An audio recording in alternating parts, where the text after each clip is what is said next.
You've dealt with inverses for most of your high school mathematical lives, like starting in Algebra 1. The first thing you did in Algebra 1, solving equations. You were using inverses. You were undoing what was being done. You were solving.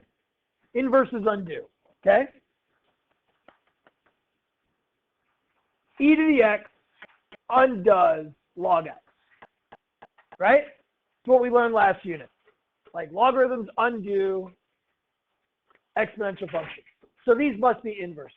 Well, you guys learned about composing functions last class. Why don't we just go ahead and compose these two functions? Tell me, what is f of g of x? What happens when you take that function and plug it in the other? What's g of f of x? Go, do it. Do it like you just did it on your quiz. Compose the two functions, get your new function.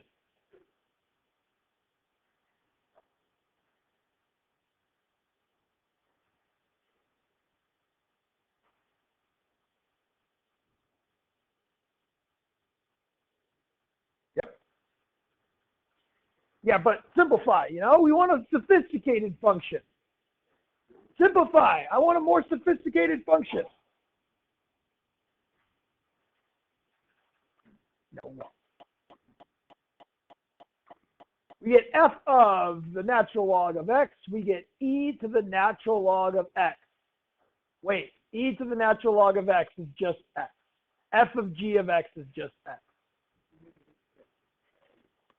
Let's do the other way around. G of log x becomes e to the log x. Wait, e to the log, isn't that just x? Yeah. Yo, what do we notice? Nothing happened. Nothing. It's like nothing happened. G's going to do something, but F's going to undo it. They're going to cancel each other out. Okay? This is very important. Inverses undo. And you can see it down here. So I'm going to show you something that's very, very important. Let's just pretend f of a equals b. Okay? Well, we are going to start using the notation f to the negative first. This is not a negative first power. This means inverse. This is very, very important. This negative first power, hit me, I'm open, is not like 1 over f to the positive first. This is mathematical notation for the inverse, the function that's going to undo. Okay? And we just saw that if you compose two functions that are inverses, we could say f of x being e to the x, its inverse, f to the negative first. We're not going to say it's f to the negative first. It's f inverse. The inverse is log x. Okay? All right. Well, what if I did f inverse of f of a? Well, since they're going to undo each other, f inverse of f of a has got to be a. Have to. But I just told you, let's say f of a equals b. Well, that means f inverse of b has to equal a.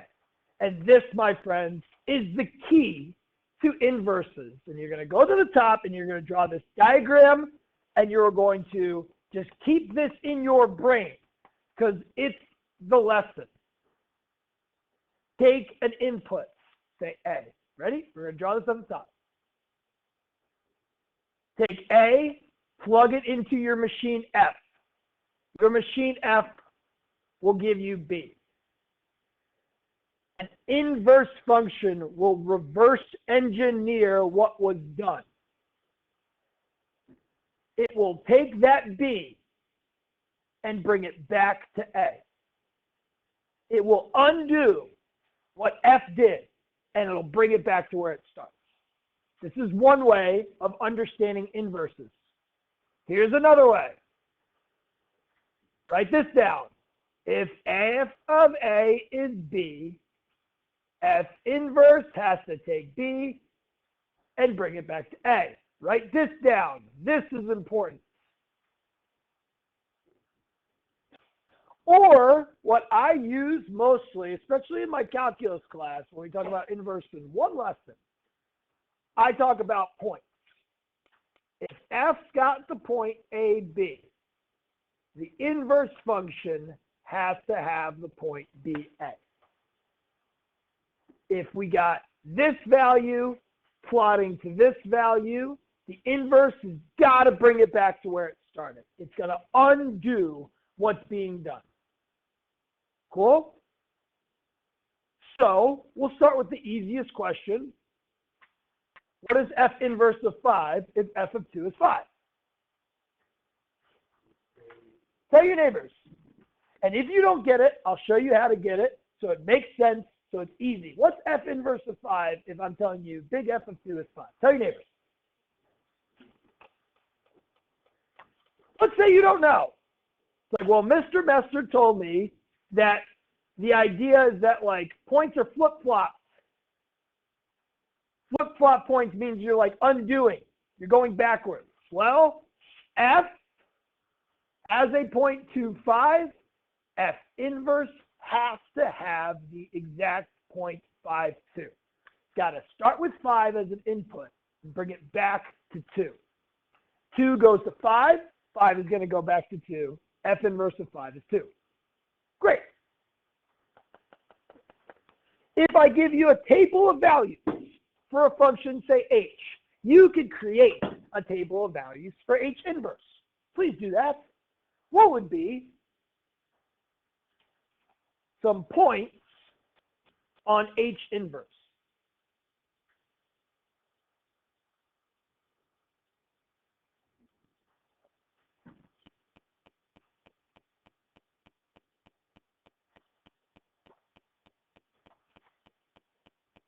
Tell your neighbors. See if you got it. Tell your neighbors.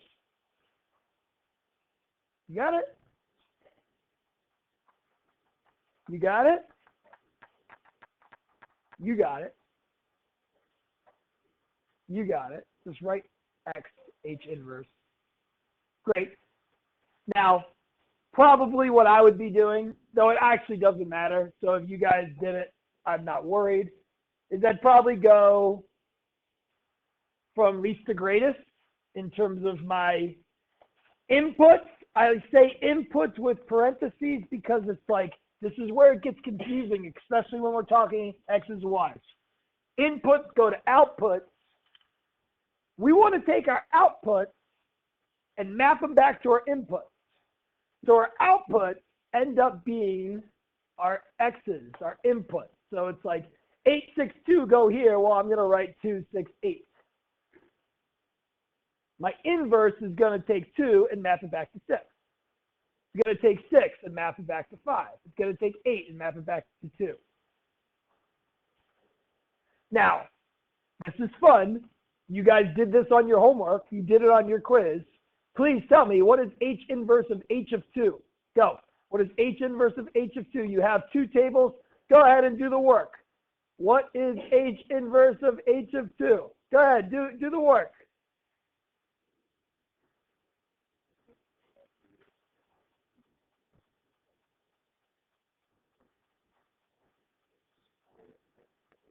Do both of them for me, please.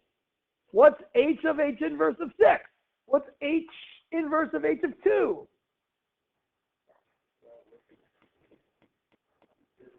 You got it? You get it? You got it?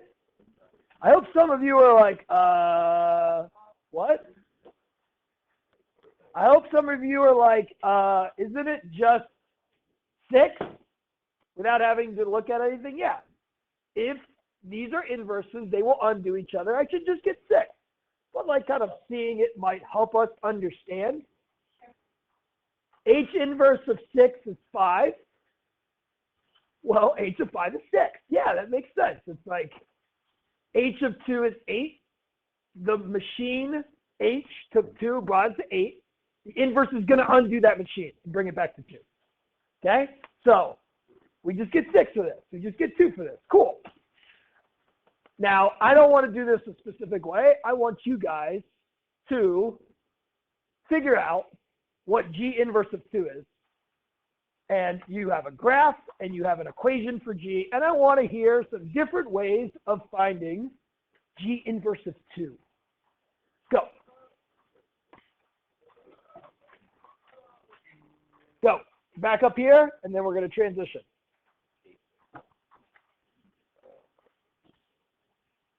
Go. Figure it out. Yep. Go. Figure it out. Good. Figure it out. Tell your neighbors. If you're not sure, ask. Like, this stuff is not obvious. This is like tricky. Good.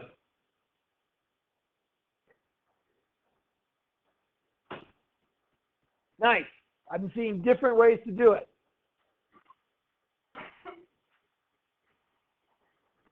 Oh, okay.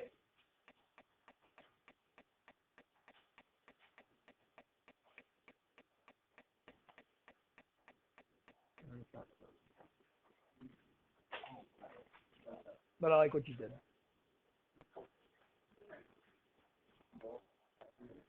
How'd you do it? Cool. All right, now, maybe you remember from math classes in the past. Maybe you don't. Maybe this could help you if you're not sure. Let's say you're one of those people out there who did not know the answer was 8. Here's what I'd tell you to do. You know, kind of use your understanding of the whole flip-flop of points. You got, this is an AB. This is going to be a BA. I'm trying to find G inverse of 2. Okay? Trying to find G inverse of 2, what that is. Well, that's the same as finding the inputs that outputs 2. If we have a point on G inverse 2, well, that's going to correspond to G when its output is 2. You're looking for when G's Y value is 2. Many of you immediately went to that kind of thinking about that. It's like, okay, inputs to outputs. That means outputs to input. This is like the output of G is 2. You looked over here and you found 8. And that's good. 8, 2, 2, 8. G inverse of 2 must be 8. Were there any other ways that people did this? Jagodik, what did you do? Jagodik said the cubed root of x equals 2. We're looking for when our output of the cubed root of x equals 2, and then she solved this equation by cubing both sides. Boom, she got that answer. Any other ways we did this?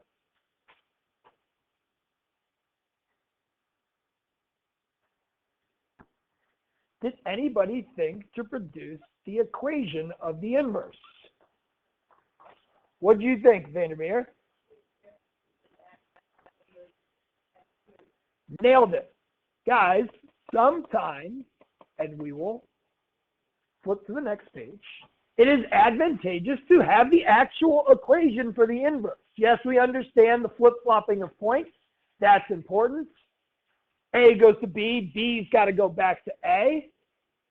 But you can take advantage of the fact that if G is the cubed root of x, well, what's the equation that undoes a cubed root? Tell your neighbors. What is an equation that undoes a cubed root? What do you do, Files, to undo a cubed root? You cube it. Well, the inverse function, therefore, has to be x cubed. Now, we kind of intuitively knew that. Cubes will undo cube roots.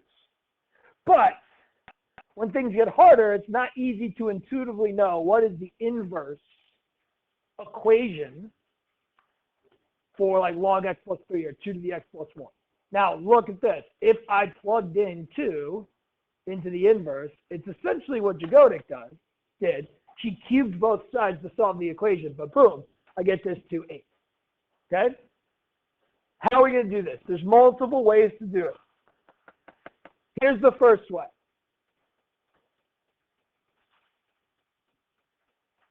We know that if f of x equals y, you take the inverse of both sides, you get f inverse of y has to equal x. You could take your equation and solve for x. You'll have an inverse equation. This is your first option for finding an inverse. Just take your equation and solve for x.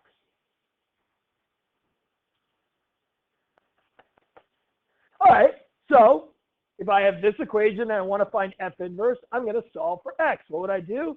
Get rid of the natural log by e to the power of both sides. Guess what? We learned stuff for a reason. We know about exponential functions undoing logs.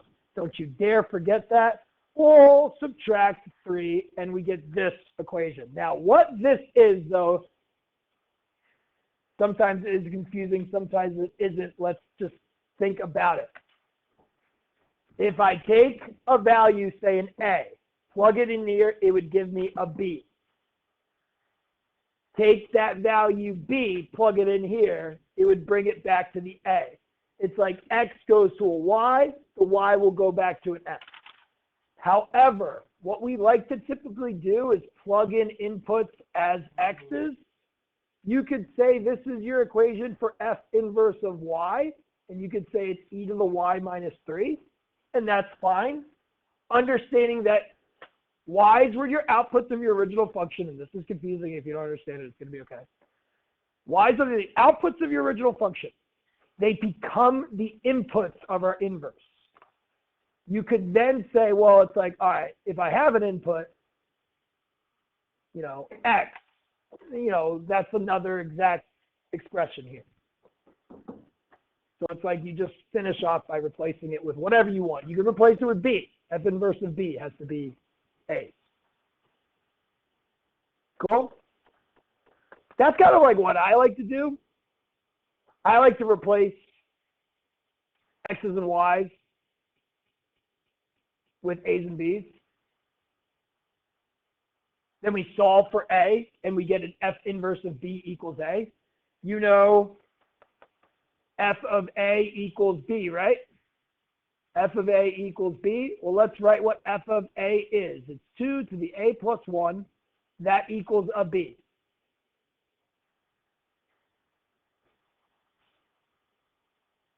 I will undo what's being done to get an F inverse of B equals A equation. We will take this and we will solve for A. It is the exact same thing as what we just did. Okay? We're solving for our input. So we have an output getting mapped back to an input equation. I will get rid of the 2. Tell your neighbors, how do you get rid of this 2? Good. Log base 2 both sides. You can then subtract 1. And boom, you have your inverse equation. Your F inverse of B, which will equal A, you'll take the log base 2 of your B values, your output.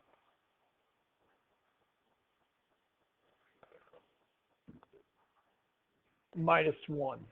I don't know where that went. Thanks. Now, here's what you guys learned in the past. You did it without understanding why. This is what you did in your Algebra 2 class. You swap your X's and Y's, and you solve for Y. We don't like doing that because you get confused about how inputs to outputs, outputs go back to inputs. When you use X's and Y's, you always assume X's are inputs. But in reality, if you're using an inverse, what goes into your inverse are the outputs of your original function. F of A equals B, F inverse of B equals A thing. I'll show you that. I think on the homework video, I stick to this method and this method. You guys don't listen to me anyways. That's a joke, but sometimes it's true. And you guys are like, oh, my previous math teacher told me to swap X's and Y's and solve for Y. it works. They're all really the same thing. You are solving for your input X. You're solving for your input. Input goes to output. Output goes back to input. Subtract 1, divide by 2, cube root.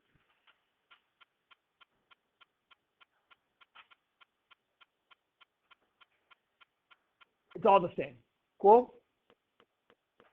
But when we do this, we lose the beautifulness. The beauty of inverse functions. So flip a page. We'll come back to finding inverses and making sure we understand the meaning of inverses and how they're useful. Useful in mathematics, useful in programming.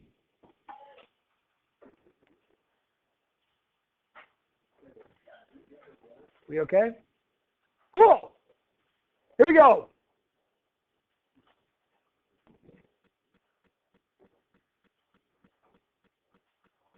A group of students is selling poinsettias to raise money for the organization. Who is doing that?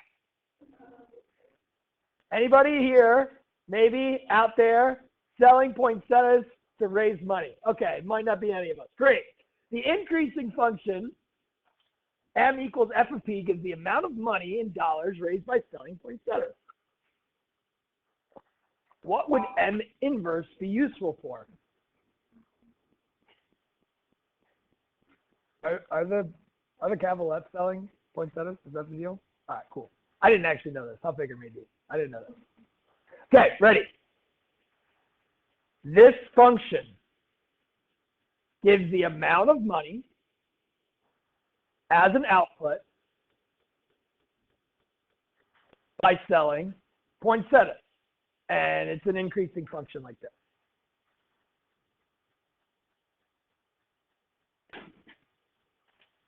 I sell poinsettias, I get money. What's the inverse function going to do, and how would it be useful? Talk to your neighbors about how an inverse function could be useful. Go.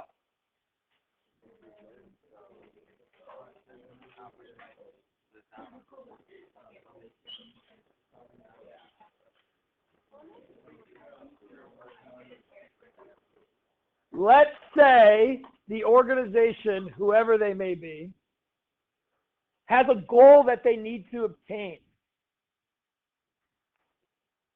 Let's say what they're worried about is an amount of money that they need to raise. They can start with a function that says, okay, I need to raise this much money. I'm going to take that M value, plug it into this inverse function, and it will tell me how many P's I need to sell. This goes backwards.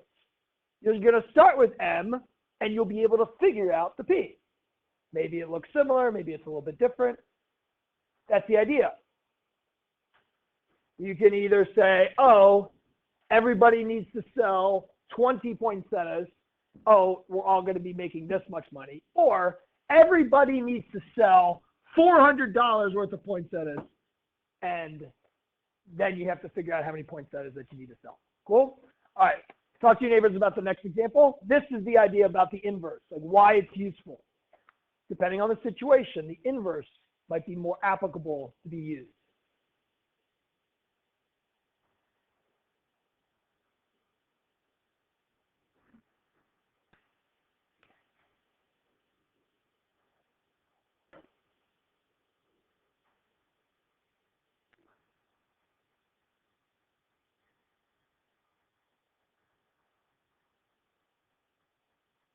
You got to tell your neighbors, why would G inverse be advantageous to be used?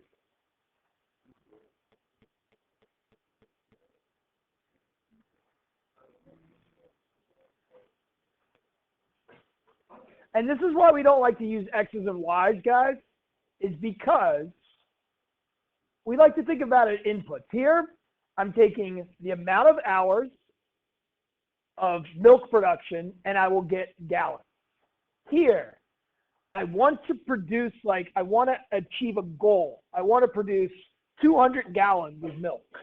I'll be able to figure out the time that it took. If I used X's and Y's, and I flip-flop them, that might be confusing to you. But instead, we're saying T produces a G. The inverse function, G inverse, is going to say, start with the amount of gallons that you're looking for, and you'll figure out the time. Cool? If you stay away from X's and Y's, that might help. Great. Now I'm going to blow your mind. We're going to go back a page, and we are going to understand inverses. A goes to B, B goes back to A, and we're going to start paying attention to domain and range. All right, so F got A and B, which means F inverse has to have B to A. Write that down over and over and over again. F got AB, F inverse has to have BA. Cool? Write that down. Now tell me, what is the domain of a function? Like, if I'm looking at F, what would be the domain? Right. The inputs that I can plug in, the A's. The domain is my A's, right? What would be the range? The Y's that we get out. The range would be the B's. Well, if the inverse is the flip-flop, and the domain is your inputs and your range is your outputs, well, now you can see that things flip-flop. What started as your domain, your A's, becomes the range of your inverse. What started as your range, your B's, of your original function, becomes the domain. They flip-flop. If you understand flip-flops, you understand inverses. If your domain of F is 0 to 3, you know your inverse's range has to be what? 0 to 3. Got it? Okay, cool. Now, how can we find the range of our original function, which will help us find a domain? Well, we are going to always be giving you guys, and you don't have to worry about this, invertible functions. Invertible functions are functions that are strictly decreasing or increasing so that we never have kind of something that's going to cross over and we'll end up having like non-functions with inverses. We want invertible functions. We want to get a function. So here's what we're going to do. How do you find range? Well, the range are your outputs. Let's start by taking our two inputs and plugging it into F. I would like you guys on the side to plug in 0 and 3.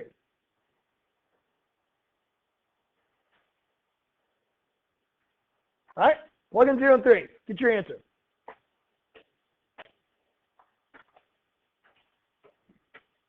Great.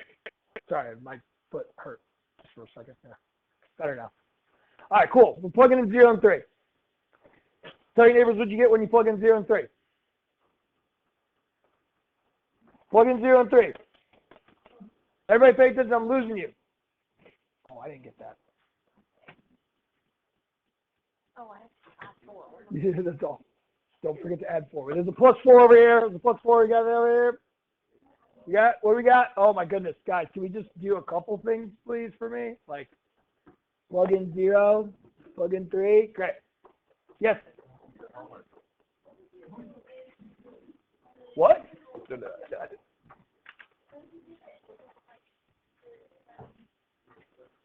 Don't worry about it. We'll have squared off for it. Okay? All right. But we would just round things. Okay, so we got 4. Oh, cool. 9 plus 4 is 13. Everybody get 13? Great. And then 0 plus 4 is 4. Great. Now, because this is going to be a strictly decreasing function, the range will be the y values from 4 to 13. This will always be the case for the examples we're going to give you in this unit. You don't have to worry about things crisscrossing. You don't have to examine if the function's increasing or decreasing. It's just like one of the points will be a maximum, one's going to be a minimum. So that's going to be your range. Is that cool? I don't want to get into like why. It's just like, yo, you plug in your endpoints of your domain. Those are going to be your endpoints of your range. Got it. Great. So there's two things we know. I know the domain of my inverse. What's the domain of my inverse? Write it down. Everybody write it down. Write the domain and the range of your inverse. Right here. What's the domain and the range of your inverse?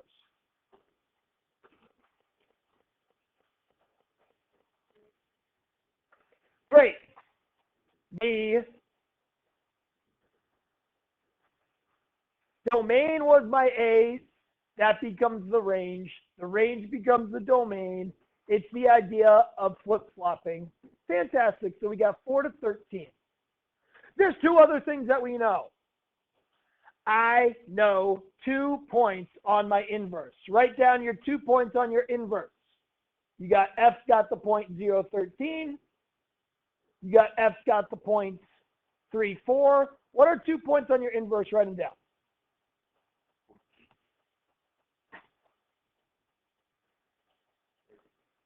What are your 2 points on your inverse? Write them down. This is very important because we're going to do something and it's going to blow your mind, okay? Did you write down your 2 points? F inverse of 13 better equal 0, or F inverse has to have the point 13, 0. All I'm doing is flip-flopping things. F inverse of 4 has to equal 3, or F inverse has to have the point 43.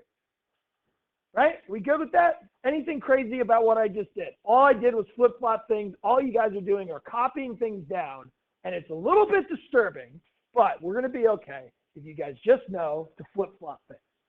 Now, I would like you to do something. Please find the inverse of this equation. All of you, whatever way you want to do it, whether it's just solve for X, whether it's replace with A's and B's and solve for A and then understand, or if it's swap X's and Y's and solve for Y. Give me the inverse of this function. Give me the equation for it. You're all going to be wrong. I promise. Go. Show me. Do it. Give me the inverse equation. You're all going to be wrong, and I'm going to show you why. Go. Go. Prove me wrong. Give me the inverse equation. You're all going to be very close to being correct, but you're all going to be wrong. Good, Crane. You're very close to being correct, but you're wrong. Who else wants to give it a shot? Give me the inverse equation. What's the inverse equation? Here's the function. What's its inverse equation, right? Find the inverse equation.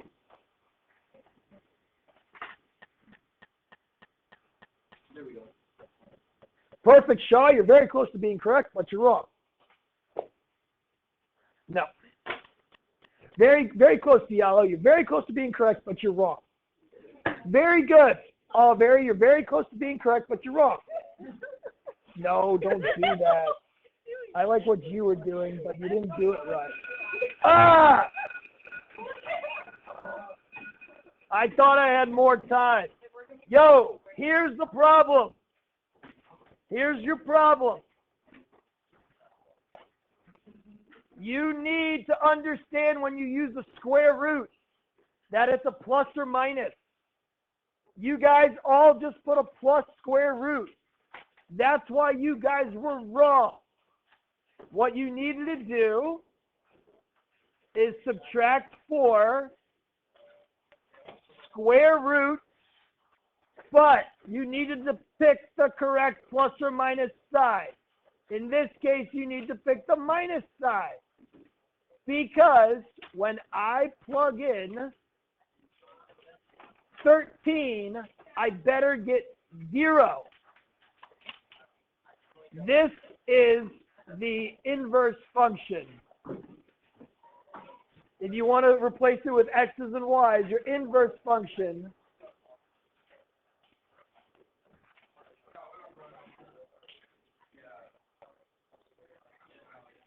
starts like this, but we don't want the positive side.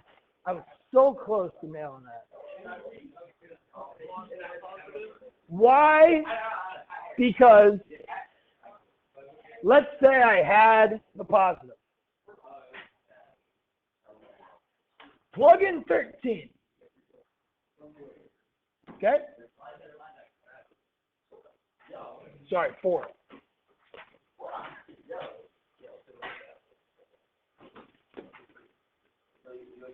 I get the square root of 13 minus 4. That's 9. Square root of 9 is 3. What's 3 plus 3? Cool. That's not what I want. I want 13 to go to 0 because I had 0, 13. 13's got to go to 0. Now, if I plug in 4, it does work out. We don't really care. 4 is going to go to 3. If I plug in 4, 4 minus 4 is 0. Square root of 0 plus 3 is 3. Okay, cool. But this point right here says if I plug in 13, I better get 0. When you square root to solve an equation, you need a plus or minus. You get this plus or minus. But if you plug in 13, you don't want to get 2 answers. You don't want to get positive 6 and 0. You just want to get 0. Because the original function, if you plug in 0, you get 13. So on this function, if I plug in 13, I need to get 0. All you got to remember, guys, is like if you use a square root, you have a plus or minus. Pay attention to the points that you should get. Make sure you get them using either the plus or the minus, and then pick the correct one. That's it. So if we test the positive and it doesn't work, will it have to be the negative? Yeah. If you test the positive, like let's say you didn't worry about the plus or minus, and you were like, okay, let's plug in 13. And you got the square root of 13 minus 4, you got 9. Square root of 9 is 3. 3 plus 3 is 6. And you're like, no, I shouldn't get 6. I should get 0. Then you can go ahead and say it's got to be that. Thank you. Thanks for sticking around.